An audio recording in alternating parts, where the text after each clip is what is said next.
Paithani, fabulous Uttarakhand, पहाड़ी star official Uttarakhandi, देवभूमि उत्तराखंड 30, उत्तराखंड देवभूमि 109, Uttarakhandi star, Garhwali star official Uttarakhand वाले, हम हैं उत्तराखंडी लाठी यार। आप सभी लोगों का भी हार्दिक स्वागत अभिनंदन है।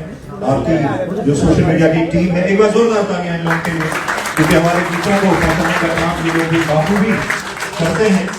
अब हम लोग आगे बढ़ेंगे और मैं जब बातचीत कर रहा था कल कमल जी से, हमारे स्टूडियो आए हुए थे, तो मैंने इनसे पूछा, मैंने कहा कि गाइस हम लोग यहाँ पे हैं लाइव आरजेआरसी क्रिएशन के पेज से, जहाँ पे मसक बीट का गाना रिलीज हुआ है, जो कि गाया है नरेंद्र सिंह नेगी जी ने, और उसकी सेरेमनी में हम हैं। Welcome to the inauguration guys. आप तरफ पे कोशिश कर रहे हैं, अपन के मकसद छो, हर किसी का एक मकसद होता है, एक विजन होता है, एक गोल होता है जिसको वो अचीव करना चाहता है। तो मेरे से कह रहे थे जोशी जी कि कुनगड़ा गांव आपका है। मैं गांव का नाम इसलिए ले रहा हूँ क्योंकि नेगी जी हमेशा कहते हैं देहरादून नैनीताल मत बोला करो, गांव बताओ सीधा कहाँ से। तुमने देहरादून नैनीताल इतना फेमस कर दिया, कहाँ से होगा तो देहरादून। फिर कहा अरे सही से बता, फिर वो कहीं बगल का बताएगा, फिर कहीं का बताएगा, वो 4-5 कोशिशों में। इसलिए मैं सीधा कुनगड़ा गांव जो इनका आता है धोलादेवी ब्लॉक के अंदर। तो ये बता रहे थे कि बड़े भाई साहब इनके बाहर सेटल्ड हैं, ये दिल्ली में अपना बिजनेस करते हैं। तो कह रहे थे कि हम अपने अपने कामों में व्यस्त थे, और जब यहाँ की म्यूजिक इंडस्ट्री को देखते थे तो हमें ये तो नजर आया कि लोगों में टैलेंट की कमी नहीं है, लिखने वालों में, गाने वालों में, म्यूजिक बनाने वालों में एक सही अप्रोच जो अच्छी तरह से इन्वेस्ट करें, अच्छे प्रोड्यूसर्स की जरूरत। तो हमने सोचा कि किसी और को क्यों कहें, शुरुआत हम घर से कर लेते हैं, हम खुद से कर लेते हैं, कुछ ऐसा दिखाने की कोशिश करते हैं कि बाकी लोग भी देखेंगे, सीखेंगे और धीरे धीरे वो आगे बढ़ेगा। तो मैं इनको यही कह रहा था कि कितना कमाल की आपकी सोच है, और इस विजन के साथ अगर आप आगे बढ़ेंगे तो डेफिनेटली सभी को उसका फायदा होगा। और जिस तरह से हम दूसरी इंडस्ट्रीज को, दूसरे राज्यों के म्यूजिक को देख रहे हैं, पहचान रहे हैं, छोटे छोटे बच्चे म्यूजिक की ट्यून से, मतलब उनको 5 सेकंड वो अंताक्षरी खिलाओ ना अन्नू कपूर की तरफ, 5 सेकंड में बता देते हैं कि कौन सी भाषा का गाना है। तो मैंने कहा कि अगर हम अच्छा काम करेंगे तो हो सकता है एक दिन वो आएगा जब किसी की कॉलर ट्यून या उसमें अगर 2 सेकंड भी गाना बजेगा तो आदमी बता देगा ये फलाने व्यक्ति का है, और वो होगा एक कोलैबोरेटिव एफर्ट से। और जब आप जैसे प्रोड्यूसर्स होंगे तो डेफिनेटली वो एक नेक्स्ट लेवल पे जाएगा। तो अब मैं गणेश जी से निवेदन करूंगा कि आए और इस गीत के बारे में ये किस तरह से बना और क्या कुछ चीजें हुई टीम के साथ में, आपकी जो बातचीत इसके बाद होनी है, एक बार जोरदार तालियों से स्वागत कीजिएगा। आगे की जिम्मेदारी आपको होगा।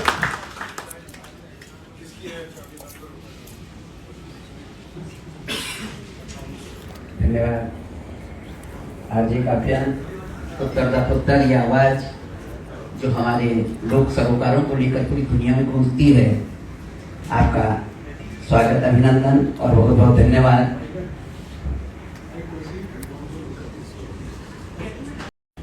21वीं सदी का नए नए गीतेर एक भी उपस्थित छन, और भी जो हमारा अतिथि गेस्ट छन, उन सबको बहुत बहुत धन्यवाद कि वो हमारे निमंत्रण पर अपना समय दे के गए छन। उनको बहुत बहुत बधाई, बहुत बहुत धन्यवाद। ये गीत जब भी मैं कहीं फंक्शन में, कहीं गोष्ठी में या कहीं भी कभी सम्मेलन वगैरह सांस्कृतिक मंचों में जानो तो ज्यादातर नई पीढ़ी का जो बच्चा छन वो बोलदन के नेगी जी मेरा बड़ा जी आपका गीतों का बहुत शौकीन छन, आपका गीत बहुत सुंदर, मेरा दादाजी बहुत सुंदर।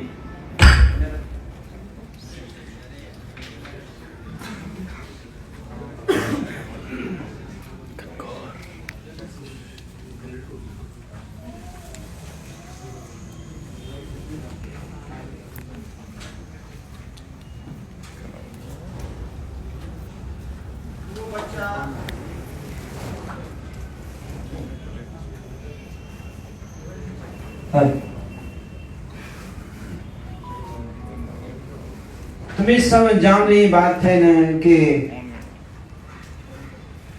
वे का जितना भी चाचा, ताऊ, बूढ़ा, दादा, दादी चन, वो वो गीत उन्हें बहुत पसंद करदन किले कि वो 20वीं सदी का गीत छन।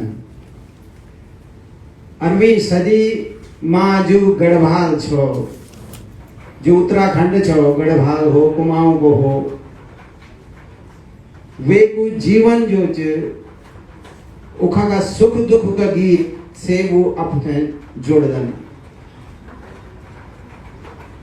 वो अपने आप को जोड़ते हैं उन गीतों के माध्यम से, अपने समय को, अपनी जीवनचर्या को, तब की और अपने दिनों को याद करते हैं, इसलिए वो गीत उनके नजदीक हो जाते हैं।